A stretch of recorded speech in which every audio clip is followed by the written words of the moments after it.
Hello, friends, and welcome to Studio Classroom Worldwide. I'm Rachel. Hi, everyone. My name is Steve. This month's Viewpoint article is about fish. Do you like to eat fish? Are you hooked on fish? Can you live without eating fish? Fish is yummy. It sure is, Steve. Actually, I would say that I am a little hooked on fish. But after reading this lesson, I realized that there are pros and cons to eating fish, and we hope that you will learn something new. I'm sure you will today. Okay, let's get started with the lesson. We're going to look at the pros today. What are some good things about fish? Let's find out on page 46 in our magazine.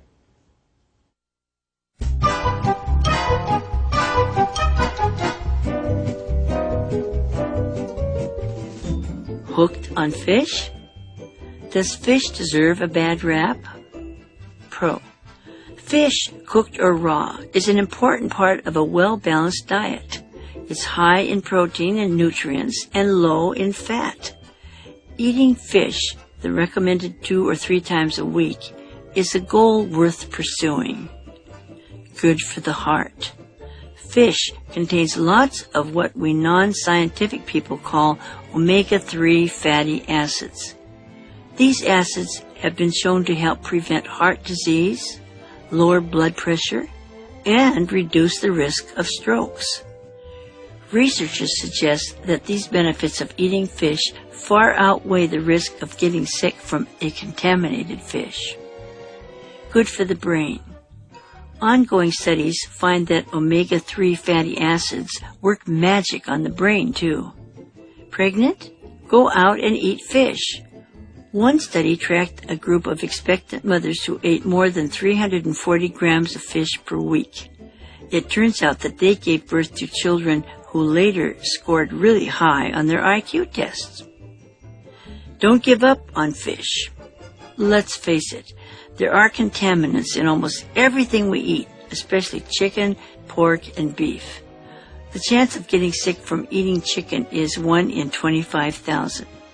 For fish, the odds drop to 1 in 2 million. So don't write fish off. Just be wise in choosing fish that is safe and healthy.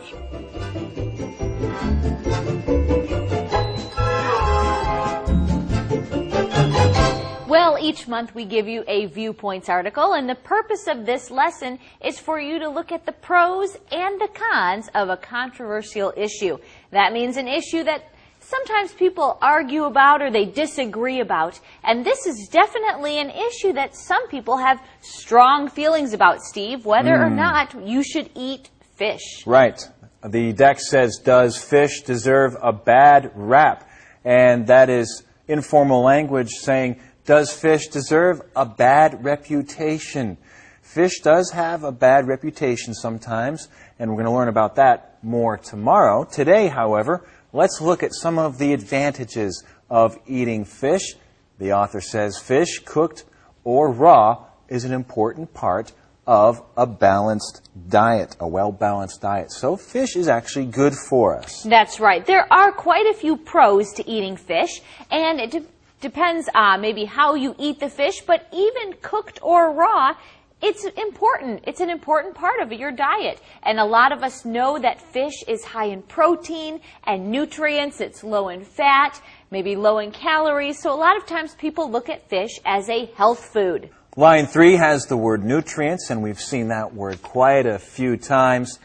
Nutrients are the things like vitamins and minerals that our body needs to stay healthy. So fish has protein, nutrients. It's low in fat, and of course we want to keep away from fat because it's not good for our hearts. That's right. So a lot of times people eat fish in many different ways. Some of them cook their fish, or they grill it, or steam it, or fry it, or even eat it raw.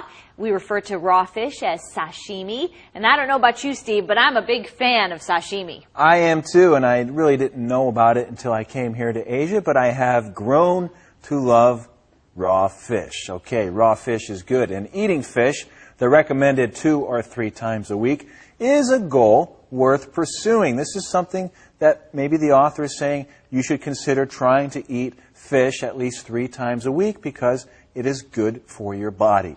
Definitely. And I know a lot of people who love fish and who do eat it regularly. I try to eat it regularly myself.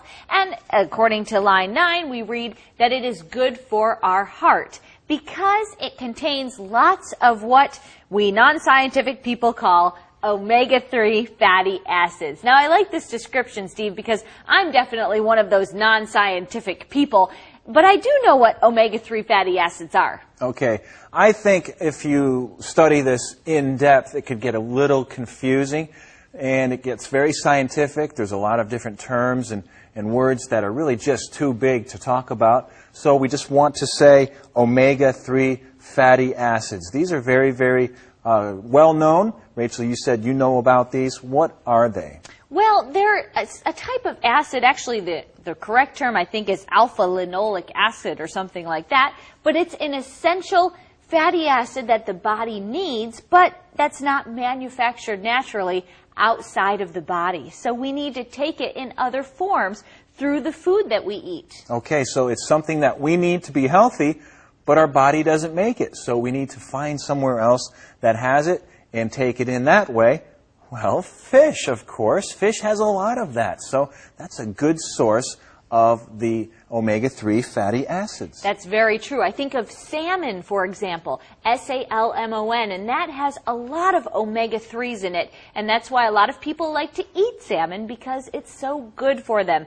Well, these particular fatty acids have been shown to help prevent heart disease, lower blood pressure, and reduce the risk of strokes. So there's a lot of advantages in these omega-3s. Wow, wow. We should all go out right now and eat some fish because it helps prevent heart disease. And heart disease, I understand, is the #1 killer in the United States. That's a very, very dangerous thing. You're right, Steve. Heart disease is a big killer, not just in the U.S., though, but all over the world. It seems more and more developed countries have problems with people dying from heart disease. So if we can prevent that, I think most of us would love to eat more fish if we knew that it was good for our heart. And it is. Fish also lowers blood pressure, we've talked about that before, and reduces your risk of strokes. Now, Steve, can you tell us what a stroke is?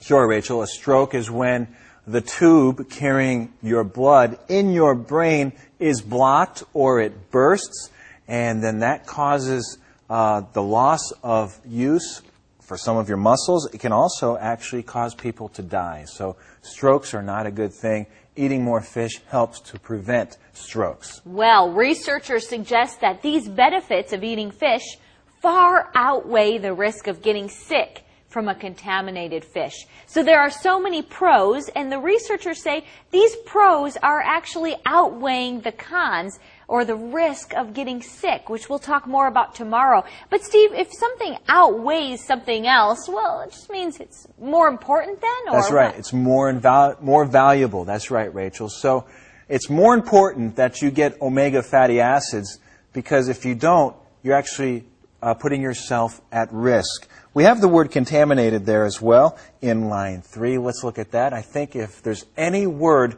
that you should memorize today or tomorrow, this is the word because we'll be using it some more to talk about fish. Contaminated means that some kind of harmful substance, maybe a poison, has been added to something. In this case, we're talking about the fish. That's right. Another word to think of is polluted or spoiled. If the fish is contaminated, then it's kind of damaged in a way, and it can hurt you and make you sick. And I know that that's a real fear that people have sometimes when they eat fish. So again, it is a good word to learn. We're going to use it quite a bit more. Right now, however, we need to take a break and visit the chat room, and then we'll be back to finish our lesson.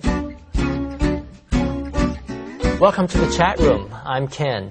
And I'm Vicki. And today we begin a new lesson entitled Hooked on Fish. Hooked on fish, so we're talking about fishing, right? Well, actually, no, Ken. The lesson is about whether or not we should eat fish.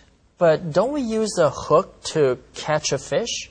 Ah, I see where you get the idea. Yes, we use a fish hook when we fish, but the title of our lesson is actually an idiom.